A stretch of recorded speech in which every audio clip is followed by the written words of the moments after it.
মুন্সী কবি সুকুমার রায়ের লেখা সৎপাত্র।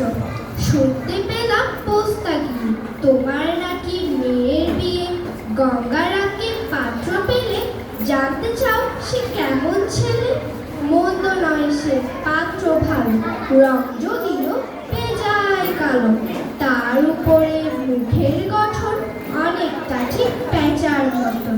বিদ্যে বুদ্ধি বলছি মশাই, ধর্মী ছেলের অধ্যবসায়। 19টি বার ম্যাট্রিক এসে ঘায়েল হয়ে থামলো শেষে। বিষয় আসল গরিব বেজায়, কষ্টে শিষ্টে দিন চলে যায়। মানুষ তো নয় ভাইগুলো তার, একটা পাগল একটা গোয়া। আরেকটি সে তৈরি ছেলে, যার করে নোট গেছে ফেলে। কনিষ্ঠটি তবলা বাজায়, যাত্রা দলে 5 টাকা পায়।